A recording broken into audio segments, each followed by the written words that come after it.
नमस्कार विद्यार्थियों, class 12 science chemistry का chapter second villain and solution का जो आज टॉपिक है प्रासरण तथा विसरण, इसके बारे में अपन जानकारी प्राप्त करेंगे कि प्रासरण और विसरण क्या होता है। देखते हैं विसरण तथा प्रासरण। अब इसमें देखते हैं सबसे पहला टॉपिक है विसरण, डिफ्यूजन क्या होता है वो देखते हैं। पदार्थ के अणु अधिक सांद्रता वाले क्षेत्र से कम सांद्रता वाले क्षेत्र की ओर स्वतः ही गति करते हैं, इसे विसरण कहते हैं। जब तक कि सभी जगह सांद्रता समान न हो जाए, जब किसी पात्र में सभी जगह सांद्रता समान नहीं हो जाए तब तक किसी पदार्थ के अणु जो होते हैं वो अधिक सांद्रता वाले क्षेत्र से कम सांद्रता वाले क्षेत्र की ओर स्वतः ही गति करते हैं, नहीं high concentration to low concentration की ओर पदार्थ के अणु जो स्वतः गति करते हैं। और जब तक कब तक करते हैं, जब तक कि उनकी सांद्रता समान नहीं हो जाए, इसे विसरण या डिफ्यूजन कहते हैं।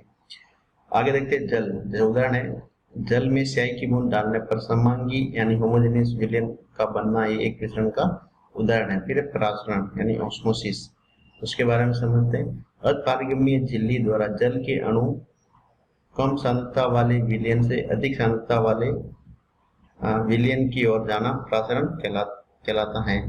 अब देखते हैं, एक यू आकार की कांच की नली के मध्य अपारगम्य झिल्ली व्यवस्थित करके उसमें एक तरफ जल तो दूसरी तरफ विलयन भर लेते तथा जल तथा विलयन की सतह पर जल रोधी पिस्टन लगा देते हैं। प्रासरण की क्रिया द्वारा जल के अणु शुद्ध जल से विलयन की ओर प्रवेश करते हैं, जिसमें विलयन की सतह पर लगा पिस्टन ऊपर की ओर खिसकने लगता है अतः पिस्टन के पुनः उसी अवस्था में लाने के लिए विलयन की सतह पर जो दाब डाला जाता है इसे प्रासरण दाब कहते हैं।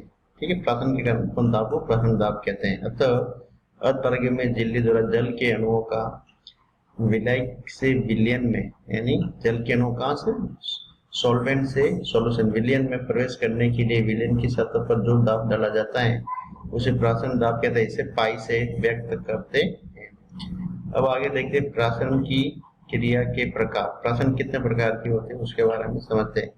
प्रासरण की क्रिया के दो प्रकार होते हैं, यानी जो भी ऑस्मोसिस की प्रोसेस होती है वो दो टाइप्स की होती है।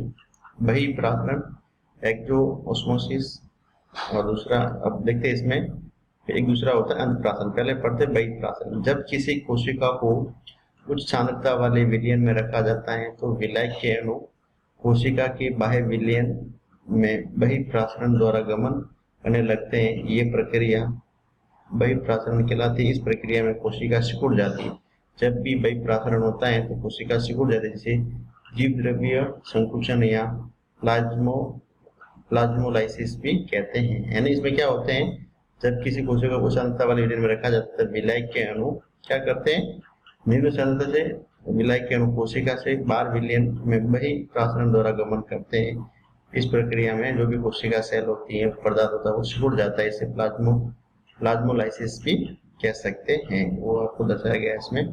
फिर अंत प्रासरण एंडोऑस्मोसिस जो दिया गया है, जब किसी कोशिका को निम्न सांद्रता वाले विलयन में रखा जाता है तो विलय के अणु कोशिका के अंदर अंत प्रासरण द्वारा गमन करने लगते हैं। इस प्रक्रिया को अंत प्रासरण या एंडोऑस्मोसिस कहते हैं। इसमें कोशिका फूल जाती है, जिसे जीव द्रव्य विकुंचन कहते हैं। यानी इसका संकुचन या जीव द्रव्य जो बही प्रासरण था उसका उल्टा प्रोसेस होता है, ये अंत प्रासरण कहलाता है। अब इसमें देखते हैं आगे जो दिया हुआ है, देखते हैं अपारगम्य या सेमी परमेबल जो मेम्ब्रेन होती है, अपारगम्य झिल्ली होती है, वो क्या होती है इसके बारे में अपन समझते हैं। ये एक ऐसी परत होती है जो केवल विलय के कणों को गुजरने देती है, लेकिन विलय के कणों या अणुओं को इससे गुजरने नहीं देती। ये ध्यान रखना है कि सेमी परमेबल सिलेक्टिव मेम्ब्रेन जो होती है एक ऐसी परत होती है केवल विलय यानी सॉल्वेंट के कणों को गुजरने देती है। जो विलय के जो कणों को गुजरने देती है, सॉल्यूट के कणों या अणुओं को इससे होकर गुजरने नहीं देती है। अब देखते हैं, अर्थात अपारगम्य झिल्ली यानी अपारगम्य झिल्ली एक प्रकार की जैविक कृत्रिम झिल्ली या परत होती है जिसमें या जो केवल इससे कुछ विशेष प्रकार के अणुओं आयनों या कणों को गुजरने देती है, बाकी अन्य कणों को रोक देती है या गुजरने नहीं देती है। आगे दिया, ये एक सतत शीट की तरह होती है। अपारगम्य झिल्ली की विशेष छिद्र होते हैं जो केवल कुछ विशेष कणों या अणुओं को ही इसमें से गुजरने देते हैं, इसलिए इसको अपारगम्य या सिलेक्टिव मेम्ब्रेन भी कहते हैं। जो कण इन छिद्रों के अनुरूप नहीं होते वे कण अपारगम्य झिल्ली से होकर नहीं गुजर पाते, इसलिए इस झिल्ली में केवल विलायक यानी सॉल्वेंट के कण आसानी से गुजर जाते हैं, लेकिन सॉलिड यानी विलय के कण इससे होकर नहीं गुजर सकते हैं। जैसा कि हमने ऊपर पढ़ा है कि अपारगम्य झिल्ली जैविक या प्राकृतिक किसी भी प्रकार की हो सकती है। जैविक झिल्ली वह होती है जो जीवों में प्राकृतिक रूप से पाई जाती है। जैसे हमारे शरीर में कई प्रकार की झिल्लियां पाई जाती हैं। जैसे रक्त को शुद्ध करने के लिए एक विशेष प्रकार की मेम्ब्रेन या झिल्ली पाई जाती है जो केवल रक्त के शुद्ध कणों को ही गुजरने देती है, लेकिन इसमें अन्य कणों गुजरने से रोक देती है, जिससे शुद्ध रक्त जिसे अपना ब्लड या रक्त है वो शुद्ध हो जाता है। अपारगम्य झिल्ली बहुत सारे उदाहरण दिए गए और चित्र में किडनी में अपारगम्य झिल्ली को दर्शाया गया है। आगे देखते हैं इसमें जो अपारगम्य झिल्ली के कुछ उदाहरण दिए गए वो अपन समझेंगे, वो यहाँ पे बताए गए हैं। जो अपारगम्य झिल्ली के कुछ एग्जाम्पल आपको इसमें एक चित्र या डायग्राम बताया गया है अपारगम्य झिल्ली का। ये आपको एक अपारगम्य झिल्ली का पूरा डायग्राम बताया गया है, उसको समझते हैं कि ये किडनी का पार्ट है, क्योंकि किडनी में भी अपना यूरिन और ब्लड को फिल्टर किया जाता है। तो एक टाइप का सेमी परमेबल मेम्ब्रेन ही होती है। जो कण यहाँ से गुजरेंगे, यहाँ पीले रंग की झिल्ली को दिखाया गया है जो किडनी में कार्यरत रहती है। इसे इसके समान है, ये प्राकृतिक या जैविक प्रकार की झिल्ली होती है। ये झिल्ली लाल रुधिर के कणों को इससे गुजरने नहीं देती है, इसमें अवांछित कणों को इससे गुजरने देती है, जिससे रुधिर शुद्ध हो जाता है। किडनी जब इन वांछित कणों सांद्रता अधिक हो जाती है तो यूरिन या पेशाब बनता है, जिसमें अवांछित यूरिया होता है। तो जो इसमें आपको दिया गया है कि ये झिल्ली लाल रुधिर कणों को इसमें से गुजरने नहीं देती है, केवल अवांछित यानी ब्लड आरबी से यानी लाल रुधिर कण यानी आरबी से गुजरने नहीं देती है, अवांछित कणों को इसमें से गुजरने देती है, जिसमें रुधिर शुद्ध हो जाता है। किडनी जब इस अवांछित कणों की सांद्रता अधिक हो जाती है तो यूरिन या पेशाब बनता है, जिसमें अवांछित कण यूरिया होते हैं। प्रासरण तथा विसरण में अंतर क्या है, इसके बारे में पढ़ेंगे। प्रासरण विलय का कम सांद्रता के विलयन से अधिक सांद्रता के विलयन की ओर अपारगम्य झिल्ली में से होकर स्वतः प्रवाह प्रासरण कहलाता है। क्या होता है, विलय का यानी सॉल्वेंट का कम लो कंसंट्रेशन के विलयन से अधिक कंसंट्रेशन के विलयन की ओर अपारगम्य झिल्ली जो सेमी परमेबल मेम्ब्रेन में से होकर स्वतः प्रवाह होता है, इसे प्रासरण कहता है। प्रासरण की परिभाषा इस तरह बोल सकते हैं कि विलय के जो कण होते हैं कम सांद्रता के विलयन से अधिक सांद्रता के विलयन की ओर अपारगम्य झिल्ली के स्वतः प्रवाह करते इसे प्रासरण कहलाता है। जो प्रासरण है अब उसके बाद में देखते हैं विसरण क्या है। इसके विसरण का देखते हैं, ये क्रियाविधि जिसमें विलय के अणु या कण विलयन में जाकर उसके सभी भागों की सांद्रता को समान कर देते हैं, विसरण कहलाता है। अब आप देखते हैं प्रासरण तथा विसरण में अंतर क्या है वो देखते हैं। प्रासरण में अपारगम्य झिल्ली का होना आवश्यक होता है, जबकि विसरण में किसी भी प्रकार की झिल्ली का होना आवश्यक नहीं होता है।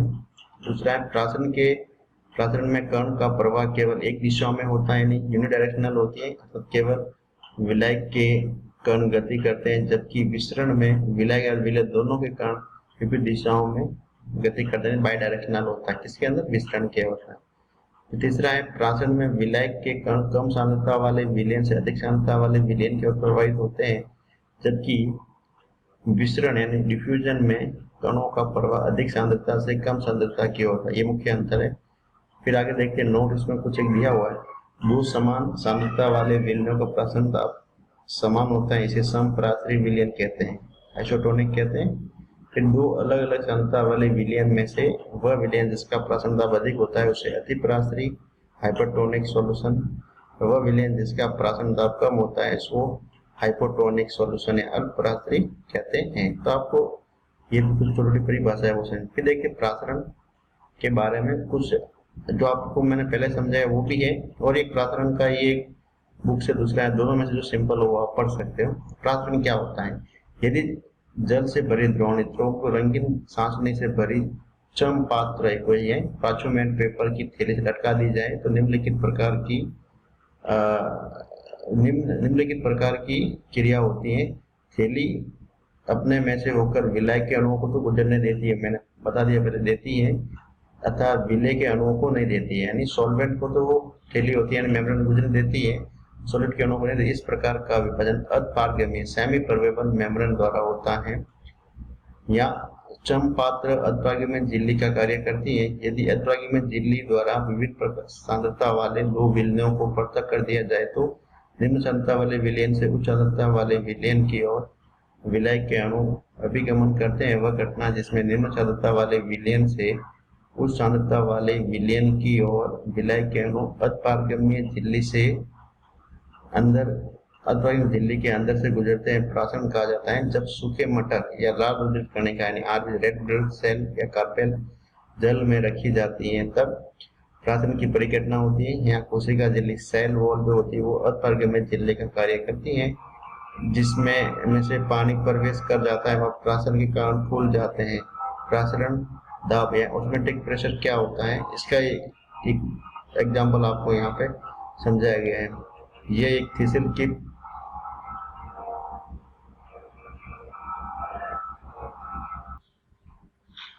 देखते प्रासरण दाब या ऑटोमेटिक प्रेशर क्या होता है उसके बारे में समझते हैं। एक थ्रिसिल कीप लीजिए, उसे किसी अधपारगम्य झिल्ली द्वारा सेमी परमेबल मेम्ब्रेन ढक दीजिए। इसे शक्कर के दोनों विलयन से भरकर चित्र 2.10 में बताए गए अनुसार जल से भरे हुए बीकर में उल्टा रख दीजिए। प्रासरण के कारण अधपारगम्य झिल्ली में से होकर विलायक के अणु इसमें से प्रवेश करते हैं। जैसे ये कुछ डायग्राम दिया गया 2.10 प्रासरण दाब में प्रदर्शन द्वारा नॉलेज का प्रयोग। तो इनिशियल जो स्टेटस ये दिया गया है थ्रिसिल कीप पर कैसे रखना, जैसा कि समझाया गया है। विलायक के अणुओं का ये प्रवाह जारी रहता है। नली में विलयन का तल ऊपर बढ़ जाता है तथा एक ऐसी स्थिति पर जाकर स्थिर हो जाता है जहां पर विलयन के कॉलम का द्रव स्टैटिक दाब हाइड्रोस्टैटिक प्रेशर जल के प्रवेश के दाब के बराबर हो जाता है। अतः वह द्रव्य स्टैटिक प्रासरण दाब कहलाता है। प्रासरण दाब सामान्य रूप से पाई से व्यक्त किया जाता है। इसे इस स्थिति में पाई बराबर H D G height density और ग्रेविटेशनल जी स्मॉल, जहाँ पर नली के अंदर बाहर के तलों का अंतर एच है, विलयन का घनत्व डी है, तो गुरुत्वीय जी है। प्रासरण की गणना निम्नलिखित प्रयोगों से और स्पष्ट की जा सकती है, ये इसमें समझाया गया है। आगे देखते हैं, जैसे ये एक पूरा ये बनाया गया है प्रासरण दाब की परिभाषा। जैसे ये एक तो पिस्टन है P1 और P2। प्रयोग जो बताया गया, दो कणिका जब एक आयताकार बॉक्स लेते हैं जिसमें दो बेलनाकार पात्र लगे होते हैं, बॉक्स के मध्य एक अधभागी में झिल्ली लगी होती है जो इस दो भागों को ऊपर करती है। बेलनाकार पात्र में पिस्टन P1 और P2 लगे होते हैं। बॉक्स के दो भाग A और B को क्रमशः विलायक तथा विलयन से भरा जाता है। प्रासरण के कारण विलायक जल के अणु विलयन की अर्थात A से भाग B अधभागी में झिल्ली द्वारा प्रवेश करते हैं, जिसे पिस्टन P2 ऊपर की ओर उठने लगता है और P1 नीचे की ओर जाता है।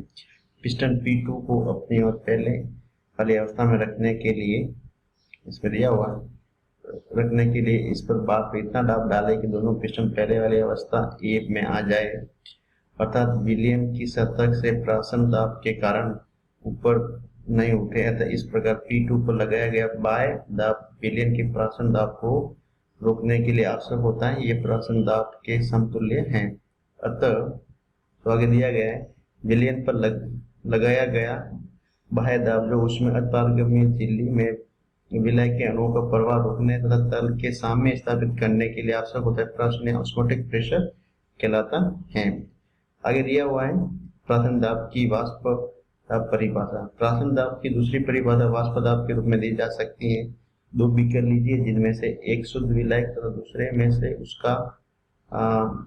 उसका विलयन हो, जिससे चित्रों से रख दीजिए। या वाष्प दाब वेपर फेज या अधपारगम्य झिल्ली का कार्य करती है। हम जानते हैं कि विलयन का वाष्प दाब विलायक के वाष्प दाब से कम होता है। हम जानते हैं कि जो विलयन का वाष्प दाब जो होता है विलायक के वाष्प दाब से कम होता है। अतः विलयन के जो आगे इसमें समझाया गया है कि जो विलयन के जो होते हैं वाष्प दाब वो विलायक के वाष्प दाब से कम होता है।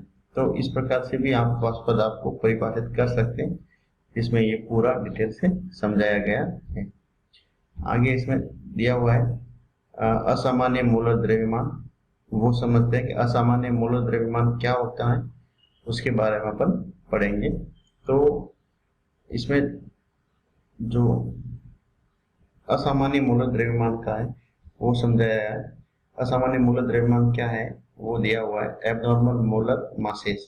तो ये असामान्य, पहले तो बोला असामान्य, फिर वो भी मोलर द्रव्यमान क्या है इसको हम विस्तृत रूप से पढ़ते हैं। ऊपर बताए गए